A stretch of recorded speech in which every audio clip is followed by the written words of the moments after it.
Hello दोस्तों, आपका सभी का फिर से स्वागत है English with Akash sir channel पर। तो आज के इस वीडियो में हम चर्चा करेंगे इम्पोर्टेंट ग्रामर रूल्स पर। वो ग्रामर रूल है each of, one of, either of, neither of. लेकिन उससे पहले मैं आपसे गुजारिश करूंगा कि वीडियो को पूरा शुरू से लेकर के अंत तक देखें, जिससे आज का टॉपिक आपको बिल्कुल क्लियर हो जाए।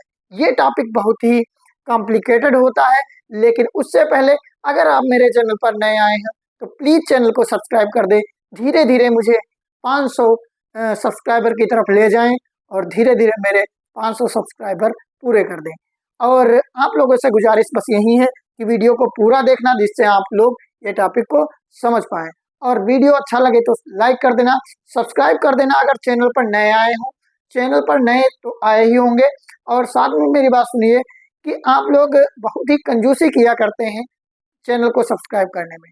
तो प्लीज जिस तरीके से हम आपके लिए वीडियो रोज नए नए टॉपिक पर लाते हैं और आपका ज्ञान बढ़ाते हैं, तो आपको भी मेरे मेहनत के लिए आपको एक थोड़ी सी मेहनत करनी है। जो सब्सक्राइब बटन दिख रही है काली काली, उसको दबा दीजिए, जिससे चैनल सब्सक्राइब हो जाएगा और आपको वीडियो रोज मिलेंगे नए नए टॉपिक पर। हमारा चैनल भले ही छोटा है, पर हमारे कंटेंट, हमारा वीडियो जो होता है वो एक नए कंटेंट पर बेस होता है। चलिए बढ़ते हैं आगे वीडियो की तरफ और बताते हैं इस वीडियो में क्या होता है। पहला शब्द दिया है ईच ऑफ। देखिए आपको आपको भले ही each of, one of, either of, neither of इनकी हिंदी आती हो कि ईच ऑफ मतलब कि हर एक, वन ऑफ मतलब कि एक, ईदर ऑफ मतलब कि दोनों में से कोई, ईदर ऑफ मतलब कि दोनों में से कोई नहीं। चलिए देखते हैं ईच ऑफ। देखिए ईच ऑफ हो चाहे वन ऑफ हो चाहे इधर ऑफ, इन सब के बाद जो डूअर आता है वो प्लूरल आता है। डूअर जो आएगा, ध्यान देना, वो प्लूरल ही आएगा। और डूअर के बाद जो हेल्पिंग वर्ब आएगी वो सदैव ही सिंगुलर आएगी। अक्सर लोग यहीं पर गलत करते हैं। हम लोग उनकी हिंदी अर्थ जानते हैं, लेकिन ग्रामर उससे बहुत ही अलग है और कॉम्प्लिकेटेड है। उस कॉम्प्लिकेशन को हम आज बिल्कुल इजी कर देंगे, लेकिन उसके लिए आपको वीडियो में लास्ट तक बने रहना होगा। चलिए देखते हैं each of. Each of the, जिसे हम लिख सकते हैं each of the students. Each of the students. अब देखिए यहाँ पर each of the students, students plural है, लेकिन हेल्पिंग वर्ब आएगी हैज। क्या आएगी? Has. Each of the students has paid the fee. Paid the fee. अगला देख लीजिए इसी तरीके से। ये तो ईच ऑफ द स्टूडेंट्स हो गया। अब ईच ऑफ द फ्रेंड्स लिख देते हैं। Each of the friends has come at my home. Each of the friends, हर एक मित्र मेरे घर आया है। हर एक मित्र मेरे घर आया है। ईच ऑफ द फ्रेंड्स, तो फ्रेंड्स यहाँ पर प्लूरल है, लेकिन ईच के साथ है तो ये भी सिंगुलर माना जाएगा, क्योंकि हर एक फ्रेंड, हर एक मतलब सिंगल सिंगल, सिंगल वर्ड के लिए यूज होता है हर एक, मतलब कि हर एक अलग अलग। Each of the friends has come at my home. इसी तरीके से वन ऑफ को ले लेते हैं। One of my brothers. One of my brothers goes there. Goes there मतलब कि मेरे भाइयों में से एक, मेरे भाइयों में से एक वहां जाता है। तो मेरे भाइयों में से, भाइयों प्लूरल है, लेकिन मेन चीज यही समझनी है, उसके साथ हम सिंगुलर का यूज करते हैं। देखिए गो का एस प्रेजेंट इंडिफिनिट में चले जाए, सिंपल प्रेजेंट में, तो एस हम लगा देते हैं, वरना ब्रदर्स के साथ एस नहीं आता अगर सिंपली सोचते हैं तो। वही चीज हम समझाने आए हैं। अगला देखिए, वन ऑफ माई ब्रदर्स हो गया। अब one of my relatives, one of my relatives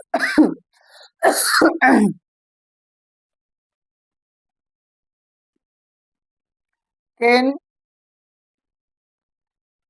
do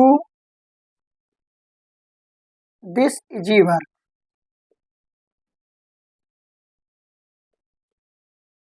one of my relatives, one of माई कर दो, one of relatives, one of my relatives, मेरे रिश्तेदारों में से एक यह सरल काम कर सकता है। मेरे रिश्तेदारों में से कोई एक सरल, कोई एक नहीं, वन ऑफ माई रिलेटिव्स, मेरे रिश्तेदारों में से एक यह काम कर सकता है। तो यहाँ पर देखिए does, can do this work, can आएगा। ईदर ऑफ, अगला वर्ड है ईदर ऑफ, तो ईदर ऑफ वालों को ले लेते हैं। Either of boys, either of the boys, either of the boys is coming towards this side. देखना, ईदर ऑफ द, दोनों में से कोई एक लड़का, दोनों में से कोई एक लड़का इज कमिंग टुवर्ड्स इस साइड, दिस साइड, इस साइड को आ रहा है। बॉयज लगा, इज लगा, बस यही ध्यान रखना कि ईदर और वन ऑफ के बाद जो डूअर आएगा वो सदैव प्लूरल आएगा, लेकिन हेल्पिंग वर्ब सिंगुलर आएगा। बस यही समझना है, इतनी सी तो बात है। एक और ले लेते हैं, either of the teachers, either of the teachers have attended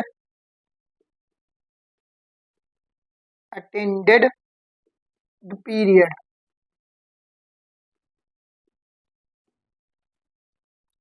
मतलब कि अध्यापकों में से कोई एक, अध्यापकों में से कोई एक, किसी एक ने अटेंडेड द पीरियड, पीरियड को अटेंड किया है, पीरियड को अटेंड किया, अध्यापकों में से एक ने पीरियड को अटेंड किया है, दोनों अध्यापकों में से कोई एक ने। अब देखो neither of,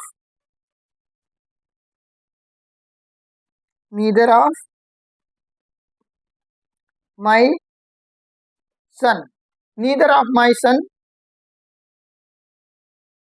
is angry sons, neither of my sons is angry with me, मेरे पुत्रों, दोनों पुत्रों में से कोई एक, मेरे दोनों पुत्रों में से किसी एक ने, दोनों मित्र में से, सॉरी, दोनों पुत्रों में से किसी ने भी नहीं, कोई नहीं मुझसे गुस्सा है, कोई गुस्सा नहीं है, दोनों में से कोई गुस्सा है, सॉरी, दोनों में से कोई गुस्सा है।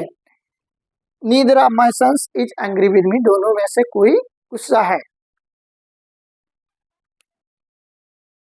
अगला देखो, नीदर ऑफ माई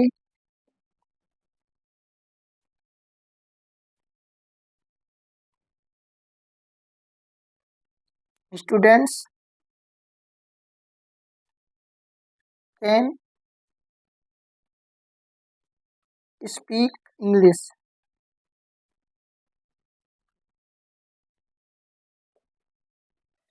दोनों में से कोई नहीं इंग्लिश बोल पाता है, दोनों में से कोई नहीं इंग्लिश बोल पाता है। तो इस तरीके से हम टेंसेस को बनाते हैं।